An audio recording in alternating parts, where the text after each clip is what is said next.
Anak-anakku yang terkasih dalam Kristus, sebelum kita mulai pelajaran hari ini, silahkan kalian siapkan dulu Alkitab dan alat tulisnya. Sudah siap?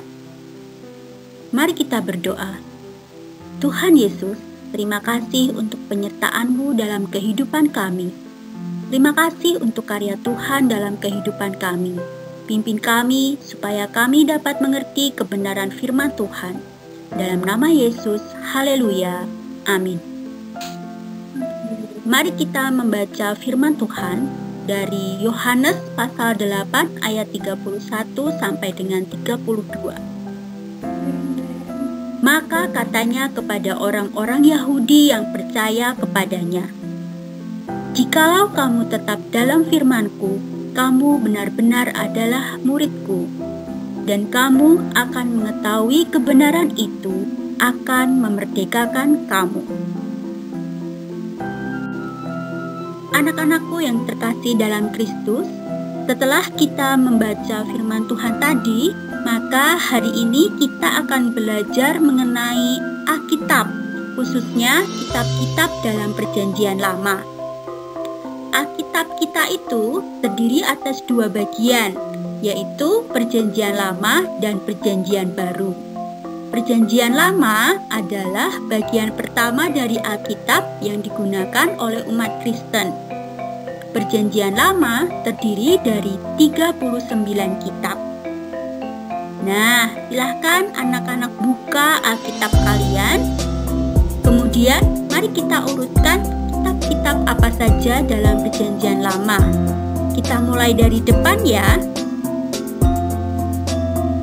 Kejadian, Keluaran, Imamat, Bilangan, Ulangan, Yosua, Hakim-Hakim, Rut, 1 Samuel, 2 Samuel, 1 Raja-Raja, 2 Raja-Raja, 1 Tawarikh, 2 Tawarikh, Ezra, Nehemia, Ester, Ayub, Mazmur, Amsal, Pengkhotbah, Kidung Agung, Yesaya, Yeremia, Ratapan, Yehezkiel, Daniel, Hosea, Yoel, Amos, Obadya, Yunus, Mika, Nahum, Habakuk, Zefanya, Hagai, Zakaria, dan terakhir Maleaki. Itu tadi 39 kitab yang ada dalam Perjanjian Lama.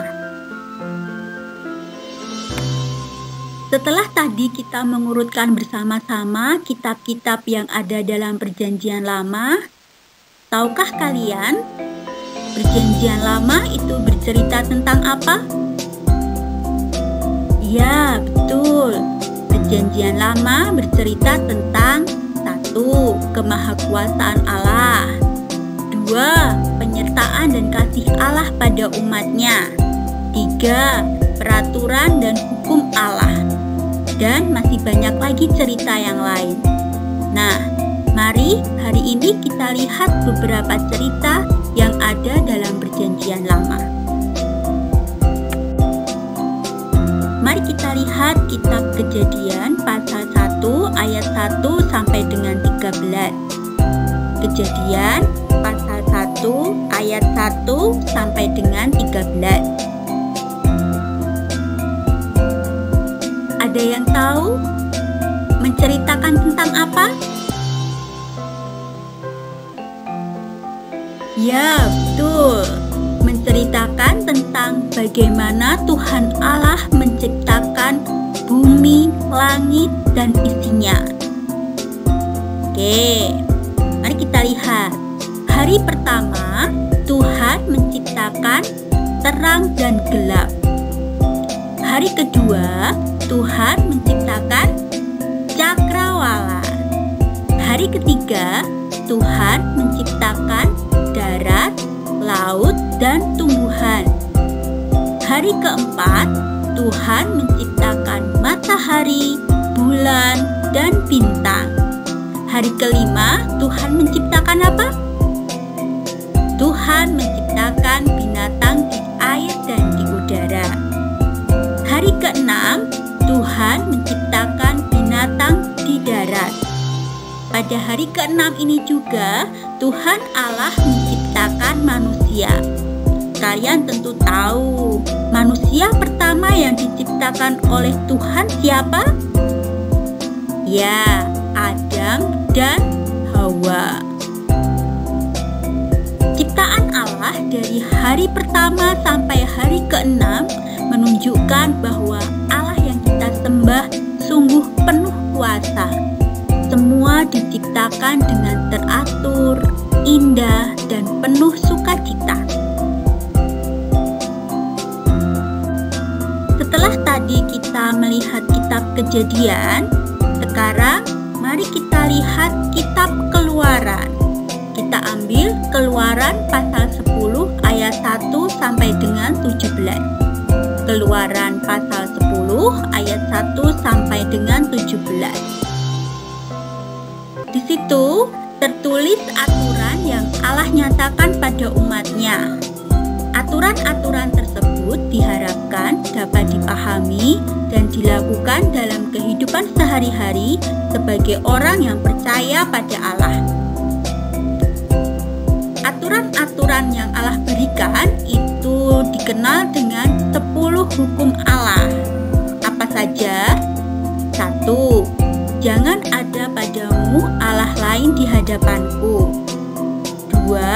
Jangan membuat patung untuk disembah. 3. Jangan menyebut nama Tuhan dengan sembarangan. 4. Kuduskanlah hari Sabat. 5. Hormatilah orang tuamu. 6. Jangan membunuh. 7. Jangan berzina. 8. Jangan mencuri. 9. Jangan berdusta. 10. Jangan mengingini milik orang lain. Kalian tentu sudah tahu kisah ini, bukan? Siapa yang menerima 10 hukum Tuhan?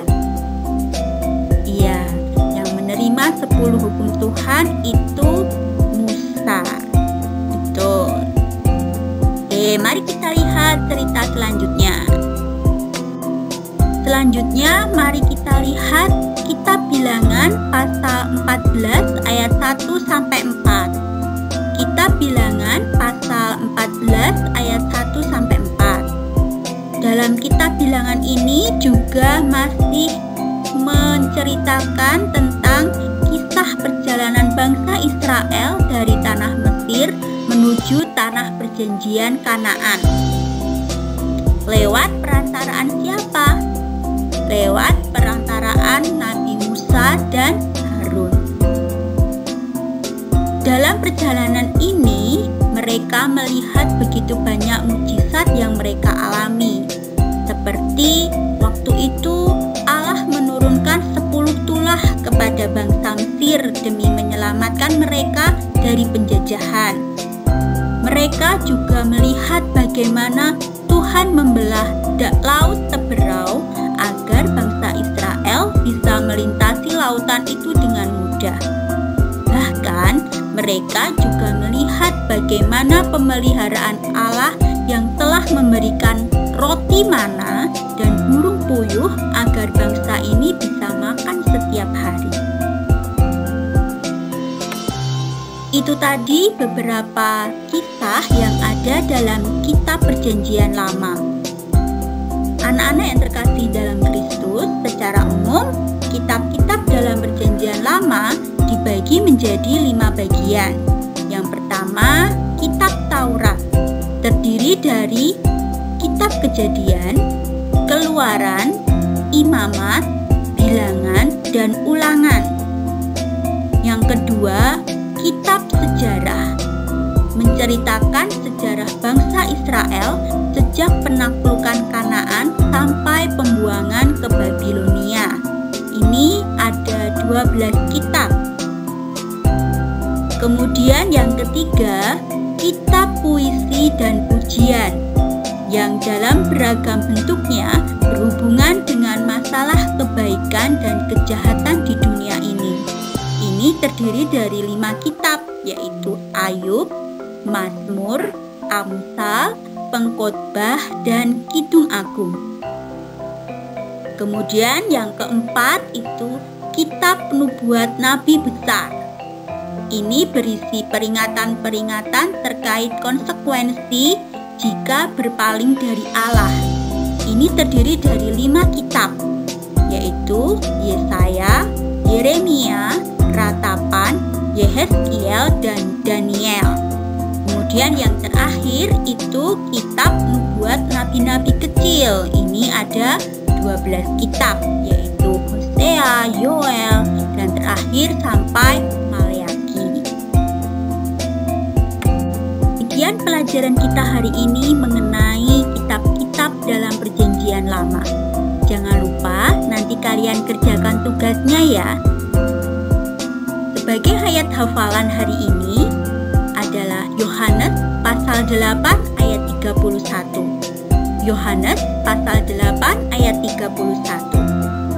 Jikalau kamu tetap dalam firman-Ku, kamu benar-benar adalah murid-Ku. Jikalau kamu tetap dalam firman-Ku, kamu benar-benar adalah murid-Ku. Sampai bertemu lagi dalam pertemuan berikutnya. Tuhan memberkati.